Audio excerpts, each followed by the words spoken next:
This is David Beatty, and I am conducting an interview with a former U.S. Navy sailor who wishes to remain anonymous.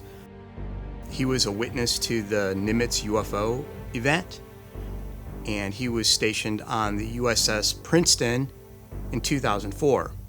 This witness is a former Cryptological Technician. He had the rank of CTO3, and he worked in the ship's signal exploitation space called the SSES. And his job included providing telecommunication support, information processing. They worked with the classified computer networks and classified encrypted radio systems and so on. And he held a top secret clearance at the time. He wishes to remain anonymous at this time, so I'm not going to use his name or any identifying information. With that in mind, I've taken the transcript of our conversation, which you can find on my website, thenimitzEncounters.com, and used a digital synthetic voice to replace his own comments.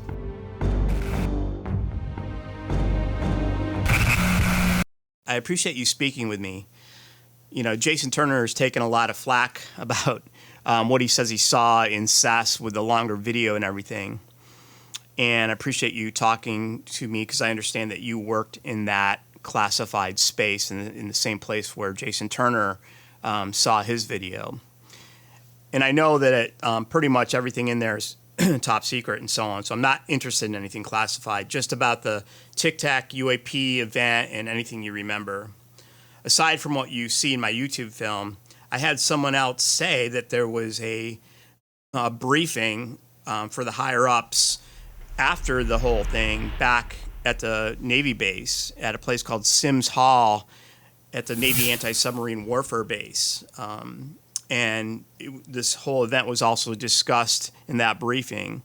But no one I know, aside from the aviation tech from the E-2 Hawkeye Squadron, was ever told not to speak about this.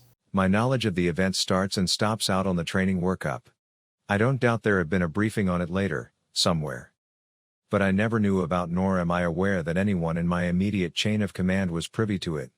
If anything, the two people most likely to have attended from the Princeton would have been the CO and the ops officer, as they had more direct involvement with the systems and events surrounding it, as they were understandably front and center in the training exercise before it all went down. That aside, I discussed the situation with Jason Turner to see about clarifying anything I saw or had that contradicted his recollection. We discussed at length the length of the video. And we realized that we saw our videos at separate times. So, Turner states that the video he saw was the day of the first and second contact. First contact was Commander Fravor's flight, followed about an hour or so after that, led to the second contact and the FLIR footage. I saw this video playing, and I'd ask him, is this what we're training, or what's part of this training that we're going through? And he said, no, this is real life.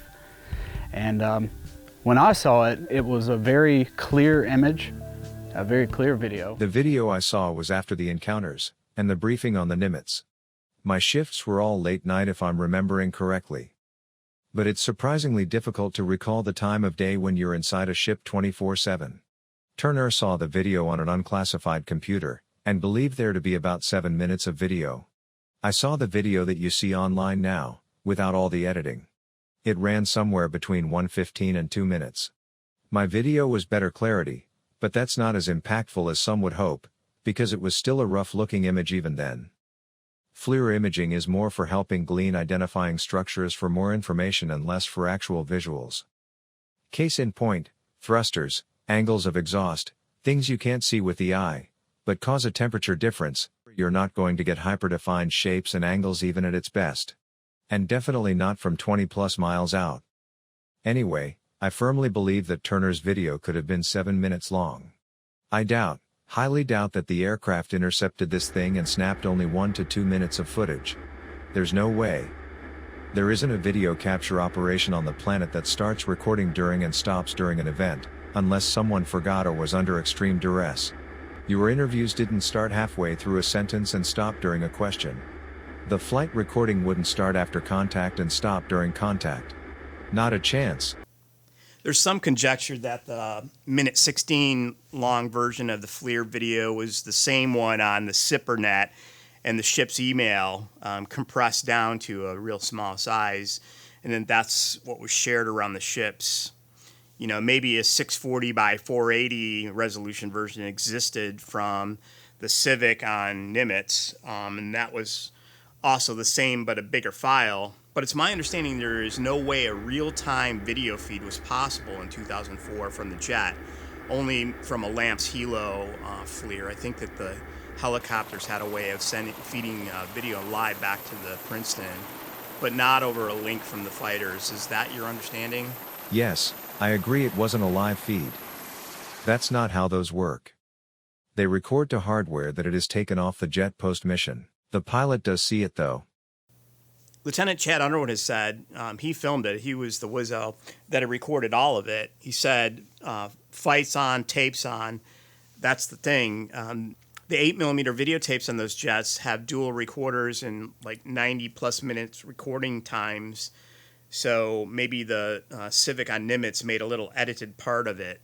Yeah. That's the way those work. They start in advance of contact if at all possible and shut it off well afterward. This is because there's a host of information that can get gathered under replays and such leading into a contact that you'd never notice at the moment.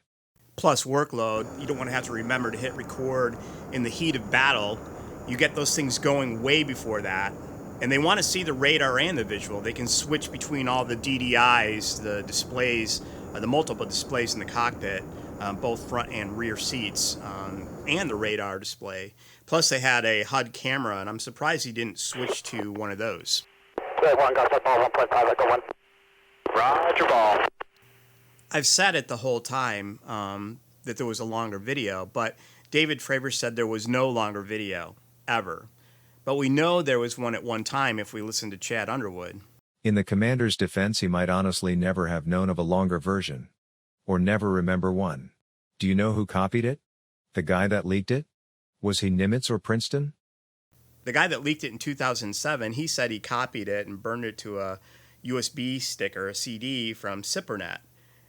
He said he also had a PowerPoint presentation, but he can't find it now, something like that.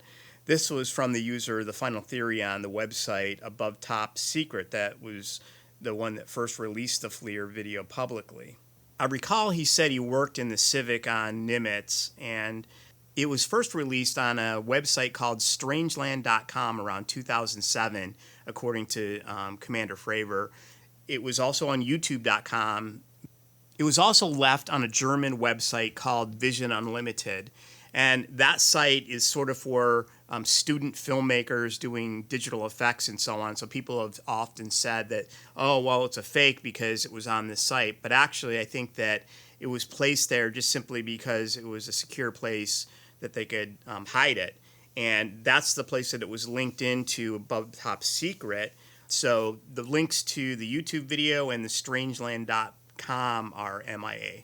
That's interesting to me because I made a copy so I could review it on my own time. That's why I'm absolutely 100% positive that what you see now online is what I saw then. I watched that thing a lot and cross-referenced it with everything I could think of. Your shipmate Gary Voorhees said he tried to get a copy of it that week, but by the time he logged on to the secret network, it was gone, deleted. Unfortunately, I just forgot about it, if you can believe that. Time marches on. Ship politics, changing times. And I didn't even think about it until a month ago. We went through a retrofit sometime after, so it is very possible it was formatted off that drive. Now, do you remember any of the little legs sticking out of it when you looked on the FLIR video? Or do you remember any discerning features about it? I'm pretty confident I saw it outside at night flying around us for 3 days. But we're talking night. Like no moon black. I saw lights of a configuration I didn't recognize that traveled around with no accompanying sound. Wow. Now, you're not the first person that has reported that they saw something from the deck of the Princeton. Do you remember Sean Cahill at all, the sergeant at arms? He was on the show Unidentified. He also saw a configuration of lights, I think, in a triangular pattern at night. If I saw his face, I might know him. If he was on the ship, then most likely. I know I wasn't the only one. But I know it was only a few of us that would have seen it outside. Most of the crew were sleeping during my watch. Did you see radar contacts as well? Yes. Both on the Aegis and the radar equipment our OS used to guide the pilot to the vector. I did not witness the guiding. The vector was still present on the screen afterward, and I was told that's the thing we guided the pilot to last night. Paraphrased, of course. Correction, not last night. I get it confused because I was awake at night learning all this stuff. I only recently started to put the timetable together from others and my own experience. So, I spent years thinking the contact happened at night. Right, so your watch was at night after all the other stuff that happened during the day went down. Understood. So you were getting into the info later. Now, could you watch playback of any of this on the radar screen like Kevin Day did? On the Aegis itself, I was aware we were tracking it for some time before the contact, and I saw those tracks on the Aegis display. Off to the side is another station that had a system that looked like your old movie radars. A green beam spinning in a circle revealing dots. So was this in the SSES or the Combat Information Center or CIC? CIC, that station is manned by an OS who directs the pilot to contacts of interest. Got it. So there was a pulse Doppler radar in addition to the SPY-1 phased array radar, and that would have been an air search radar, the SPS-48. And that is manned by the Tactical Intercept Controller, TIC, that uses the link to send to the pilots. Yeah. Aegis is more of a macro forest for the trees kind of thing. That was more micro, individual trees within said forest. The OS that guided one of the pilots, at the time, I wasn't aware of two encounters. He showed me a contact on it that night, after the Fravor contact, and told me that was what the jets went to go look into. You mentioned previously to me about a debriefing. Also, do you remember anyone coming aboard after the intercepts to take hard drives, like I show in my documentary? If anyone took hard drives, it wasn't from my space. And I do recall seeing faces I did not know.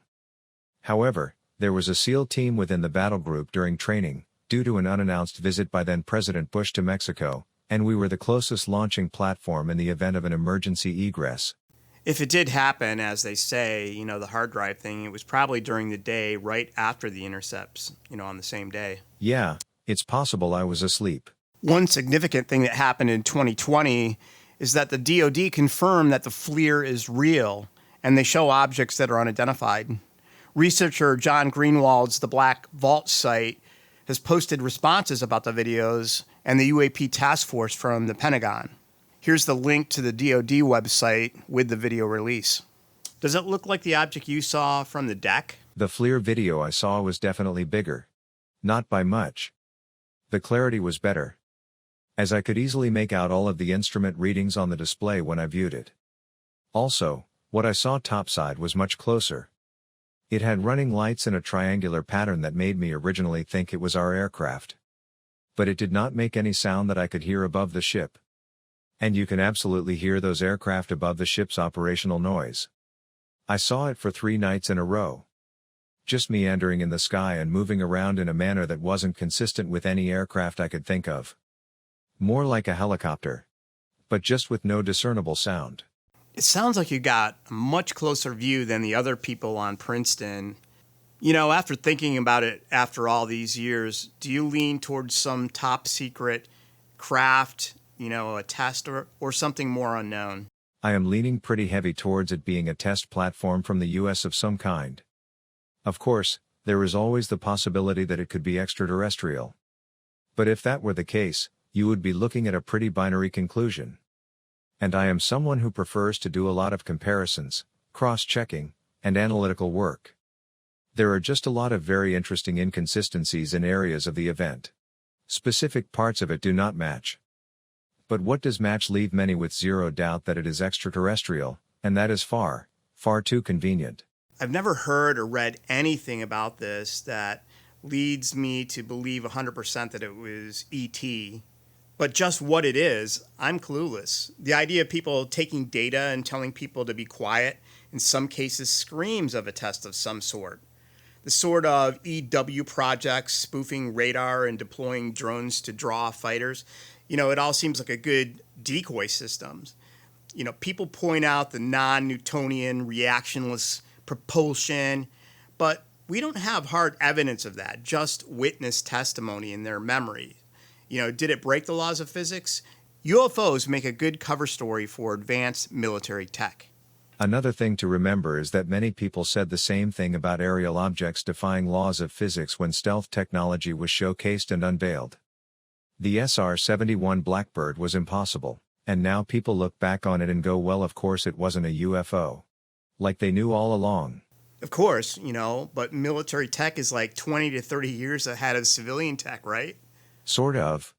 Mil-tech is more willing to combine weird concepts. And definitely explore extreme science for ideas. About the only thing time has really done is harden their ethics. How so? You go back to the 1940s and military government science was all too willing to strap bombs to bats to drop on them on Japan, knowing the bats would roost in the primarily wooden buildings of Japan at the time. Most of those buildings would have been civilian houses. And the thing is, it worked. The testing of bats confirmed that it would have been very, very effective, but we pulled it from live use to make room for the atomic bomb, which brought its own level of ethical issues. Let me ask you, have you ever tried to sketch the objects you saw? Like do a diagram of the position and movements? I bet you could make a really good diagram in Sketch. I never drew it. It was so dark at night that I never saw anything that would have even given me a structure to try to assume, let alone draw it. What about the arrangement of lights? Was it just a single point, like with no shape? You mentioned a triangle? The light arrangement was in a triangle. The thing is, the movements it did can all be done by racing drones right now. But granted, not at that size. Kevin's stance and the pilots all along are that the Navy would never test something like that on them without their knowledge and more command and control present. And guys like Commander Fravor would definitely know. But I suppose he could be in on it too. Here's where I have an issue with Fravor's statements. I'll just go down the list as best I can. Number 1. Fravor's first contact. I did not know that we had 2 contacts with the UFO at the time, but what I realized after hearing Fravor's statement is that something I was told and I had attributed to the video contact being Fravor's video. The OS that guided the pilots told me that the pilots were unnerved by what they were intercepting. I always assumed that the video was from the same intercept. But I didn't know that the video was from another pilot and it didn't match the OS's statement of pilots. This checks out and confirms, on what I know, that there were 2 contacts. Fravor and his wingman followed shortly after by Underwood in the video. However, here's the inconsistencies I have with Fravor's claims. He never recorded anything, and the characteristics he gave the UFO do not match its behavior afterward. Underwood's video was taken on a wing-mounted FLIR from 20+ miles out. So I get why there was no other video attempt. You can't see anything that far away. Fravor claims to have seen it in person, visually with his eyes. And you're telling me that not one of those planes had recording software or hardware running? I mean anything? Audio, cockpit camera, nothing? If I recall correctly, they have that on board for the sake of accident investigations. But suddenly they did not have it on during that encounter? No aircraft that I know of leaves without recording hardware on board. It might not be FLIR, it might not be some advanced electronics pod, but they have basic cockpit hardware recording. A black box or audio capture, or something, I'm sure. I have the flight manual for the FA-18F, and it has multiple video recorders, and it records cockpit audio.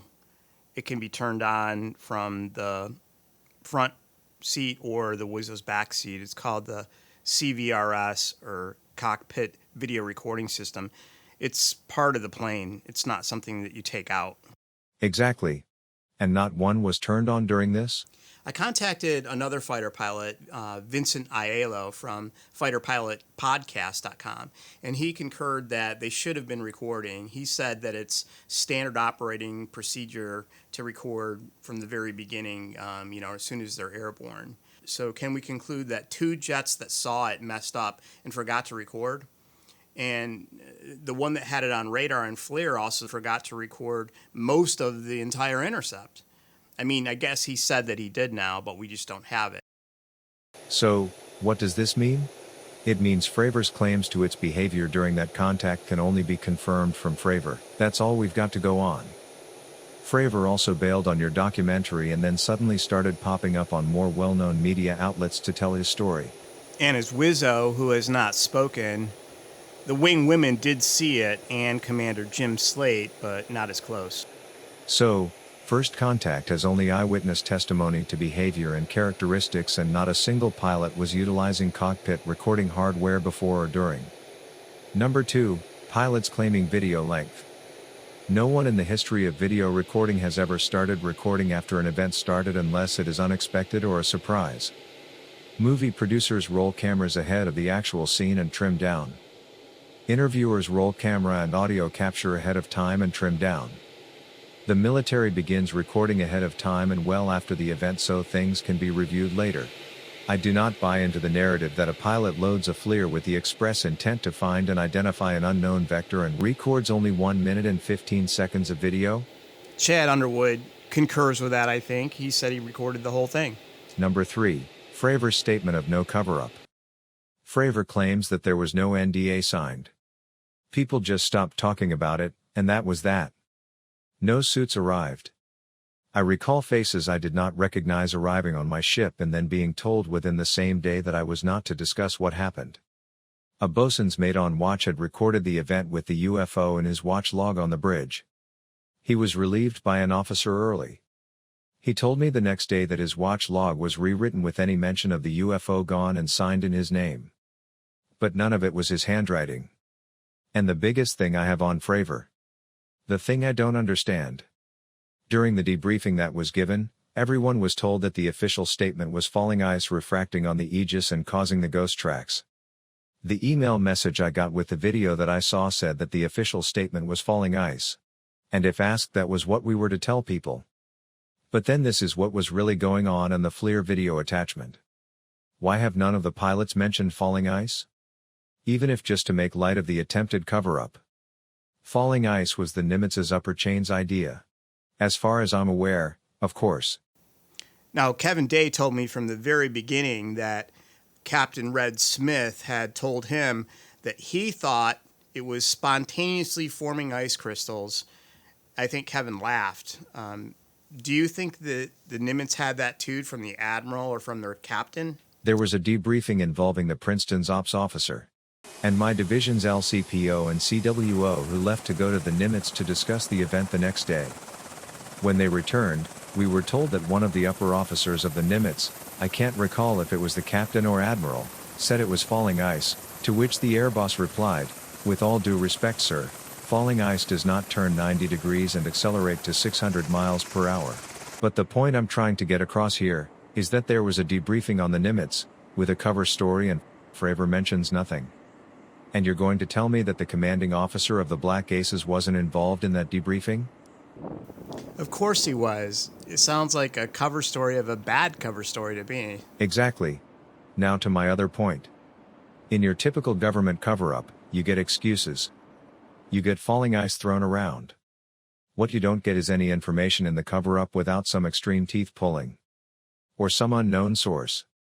What we have is definitively real, but what we have conveniently points to extraterrestrial. We have a video that only showcases seemingly physics-defying movements. There were claims of there being a longer video by Jason Turner. Then, immediate denouncement of that claim. We have pilots who saw it with their own eyes, and claim it blinked out of sight. But they were not recording anything at all. The video we have is 20-plus mile FLIR, which will only confirm that it's a thing. But no real defining features beyond that. We have no cover-up reports from the pilots on Nimitz, but reports of a cover-up from the Princeton. If you wanted to hide something from the public, some test platform from the world, wouldn't it be great if everyone just said it was aliens and then never believed any other claims? Otherwise, because the evidence was slimmed down just enough to support the alien context? To follow that and cap this off, here are the reasons I think it could have been a test platform. The Predator drone was created in the late 90s, so drone technology was a thing. But if you trace the timeline, drone or UAV tech really took off the next 4 years or so after the UFO event with the Nimitz and Princeton. Back then we never would have thought of a UAV, It wasn't even a thing. Now Amazon wants them delivering packages. That's right. And look at all the mystery drone sightings over Colorado, December 2019. Those were described as multi-rotor craft, many of those. And there's quite a few in the area that you can see, but it's just hovering there. And it's hard to see with this camera, but there are red and white flashing lights on it. Now, they don't look like Tic Tacs. Researcher Tim McMillan told me that these could be classified drones even used by special operations. Tyler Rogaway is the editor of thedrive.com, and he did several articles about those ones and also off the East Coast reported by Navy pilots in 2014. Some of those were described as quadcopters, 10 miles offshore at 20,000 feet. Maybe using some kind of long-range hybrid fuel cell engines. This is a HEX hydrogen-powered drone made by Ballard with our partners BFD Systems. Typically speaking, military technology is hush-hush for a few years in prototyping before it is open to the public. I've got more. The Joint Strike Fighter was in development at the time but heavily classified. I know this for a fact. I looked up everything my clearance let me when I was bored. Railgun tech as well. Those riot control microwave lasers? It only penetrates 1/64 of an inch of your skin. Goes very shallow into where your nerve receptors are, and there's no permanent injury. Those were being prototyped and tested in 2004 too. But public knowledge didn't happen until about 2007 or 2008. Fravor claims there was active jamming. Chad Underwood said that he saw no signs of jamming and the radar just couldn't hack it. And that was from the official report a few years back. But just recently he reversed that statement, and now he says that he was actively jammed and that there were cues on the radar. The UFO was confirmed, and I believe this, by Fravor to be actively jamming the aircraft from being able to get any instrumentation, aside from FLIR image. But to actively jam something you need to have an idea of what the sender is using. Because my stance on that was if it was being actively jammed, the target would need to know what was trying to collect information. You can't universally jam something. That's not a thing. Passive jamming then. Basically, the profile prevents solid instrumentation. Like why the Raptor shows up as a golf ball instead of a big-ass plane on radar. Right, or they just call it stealth, but I don't think that's what was being talked about here. I'm pretty sure Fravor said he saw active jamming. He does. He says it in Joe Rogan's interview. Fravor is pushing this extraterrestrial narrative really hard. The behavior of the UFO in the FLIR video doesn't match Fravor's own UFO description. Why did it not just blink out of sight of Underwood like it did in Fravor's encounter? And the other thing that makes me lean heavily into the test platform arena is what I saw. What I saw had running lights. I actually thought it was our Hilo or Nimitz aircraft at first sight, because it was a triangle formation of lights, very similar to the points of lights on the bottom of any other aircraft. But it didn't make any sound I could hear over the ship's operating sound, which is why I knew it wasn't ours.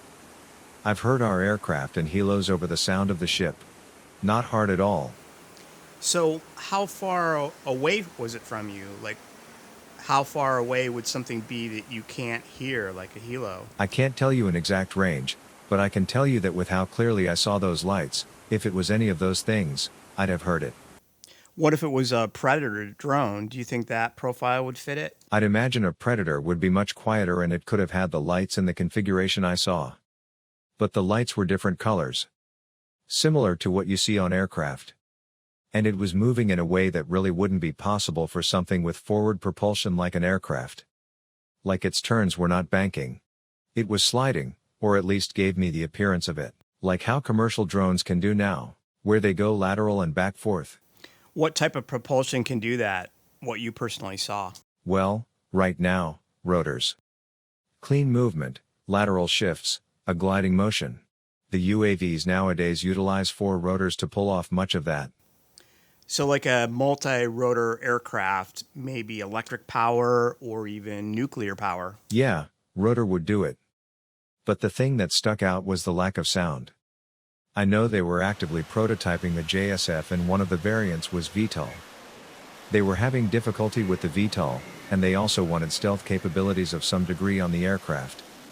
The idea of testing a new VTOL system on a remote manned platform, so you aren't driving your expensive toy into the dirt, isn't out of the realm of possibility. And if you wanted to test sound and passive stealth capabilities, what better way to do that than on your own technology? But why the Nimitz and Princeton? Well, we were simulating a battle-ready status. And if you want to hide something like that, what better plausible deniability could you have than two ships whose systems are rigged to pretend they're somewhere else in the world with false location data and tracks? You just say, oh, it must have been a bug in the system. And how did we handle it when the vectors first started appearing? What was our standard operating procedure when we got unknown tracks that didn't match our fake data for training? Oh, it's just a bug in the system. For 2 weeks we deleted the tracks believing they were false positives. We even shut down and rebooted the Aegis. You don't get much more plausible deniability than that. And then send people over to grab all the radar tapes and recordings of all the tracks, the radio communications, and scrub anything left over from the Aegis and the CEC and the ESM, from the Hawkeye bricks. People will always believe an officer over an enlisted guy. And definitely a pilot over non-pilot. I know Fravor's story doesn't match. And I know only one ship had the Aegis system. The Princeton. And only one ship had everything supposedly taken. The Princeton. In fact, it wouldn't even surprise me if the Nimitz squadron was actually aware of a testing platform. But the only reason it got to this point was that the Princeton picked it up, and that wasn't part of the plan. But why would the Navy and the DoD allow the pilots to talk and bring in the New York Times and the media with the story in December 2017? Why not just let it fade away? Instead, Fravors thrust into the spotlight on every major news outlet in the world that week. If it was a secret test, you'd think they would rather not have it scrutinized. That's just it. People are so willing to buy into the UFO narrative and they'll ignore any other explanation. Look at the comments in the videos with Fravor. He's a pilot. I trust the pilot saw an alien. If he says it's real, it's real. If you want to hide something, make me look the other way. Now there's always the possibility that, sure, it was extraterrestrial. You just immediately dismiss everything else that happened, and that is why I have a problem with this. Why deny a longer video? Why deny there was a cover-up? And why the conflict with the jamming? Why? If it was extraterrestrial and you were willing to say it was, why create conflict? What doesn't make sense to me is how willing key people are to say it isn't human, or had conventional characteristics and yet immediately dismiss or deny anything that could ever point in the other direction? A longer video would confirm more of its behavior? Doesn't exist. A cover-up that would confirm that there was more to the story? Doesn't exist. That isn't behavior consistent with someone who wants you to know the truth. That's behavior consistent with someone who wants you to believe their story. And the thing is, I don't care what it was. Aliens? A VTOL drone? A UAV looking for sentience to replace our pilots? I don't care. I care about my shipmates being called out. I care that some pilot is going around denouncing anyone that isn't an officer or part of his squadron for no other reason than, I am a pilot, I'm better. I'm not keen on letting my shipmates take the fall for some publicity. One of the strongest pieces of circumstantial evidence that I have is 7 independent witnesses saying that they witnessed people coming on board the ship and retrieving data and then leaving soon after the intercept with all the evidence, because they wanted to see how their new platform performed against a battle-ready strike group, RCS jamming and stealth, and electronic signature. That fits way more than they came to see the UFO because they study them at Area 51 next to Bob Lazar's anti-gravity spacecraft. Yeah. Also, regarding the debrief on Nimitz, do you recall when this took place? November 14th was the intercept. Around November 20th, the Nimitz was back at the pier. Debrief was immediately following the intercept that resulted in the video. What I do not know is if it was the day after or not, but chronologically it occurred immediately following the FLIR capture, and before we reached port. I want to say it was the day of.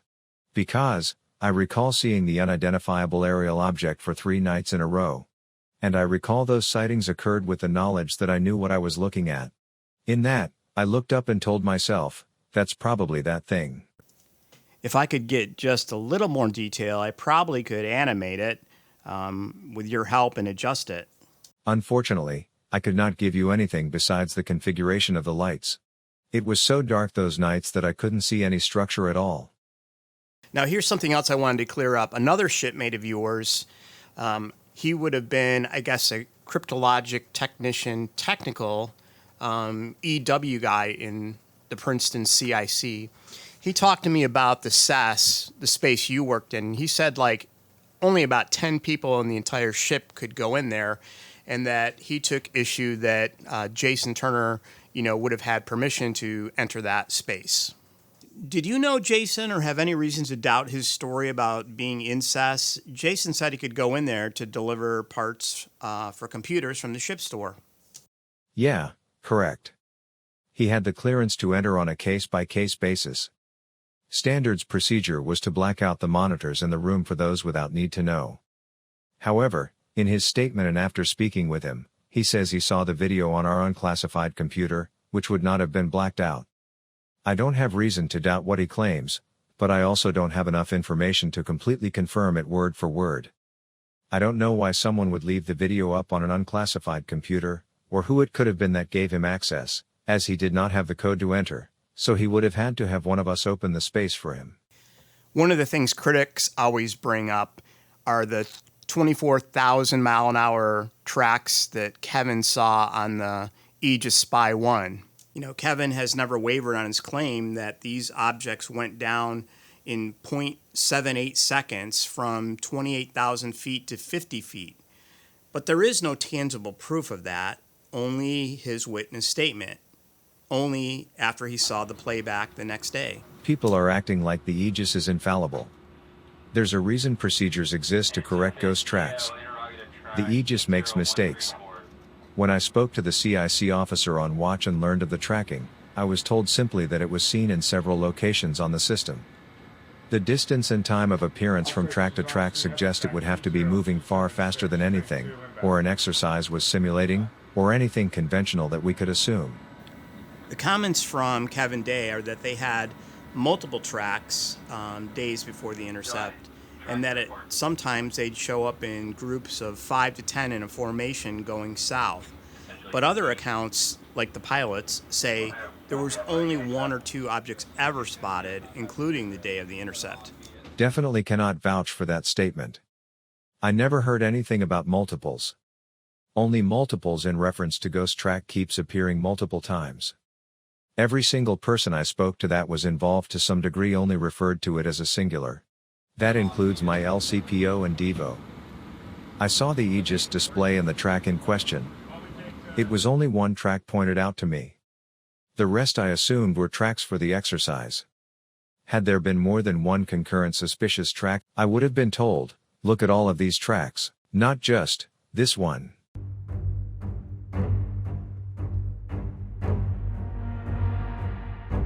Thank you for coming forward and speaking with me. Perhaps one day we'll learn your name and you'll be able to talk in person instead of having a robot voice talk for you. With each new witness, new opinions, new observations, and inside information helps to further illuminate this case of the Tic Tacs. I encourage your shipmates to speak up if they witness this event in any way, even insignificant, that they may think that it doesn't matter. The more voices that are added to the testimony, the more vindication for your shipmates. This is not a one-person story, as many would like to believe, or a pilot's only story. The enlisted Navy vets who were on the deck and manning the radars, and there that day, have a story as well. And for history, this is just as important. And for the record, I just want to ask you if you mind if I share this story in your words without your identification, and I will not use your name. I have no problems with you sharing this. If you or someone you know has witnessed unknown objects from military ships or planes, please contact us at the address on your screen. You can remain anonymous.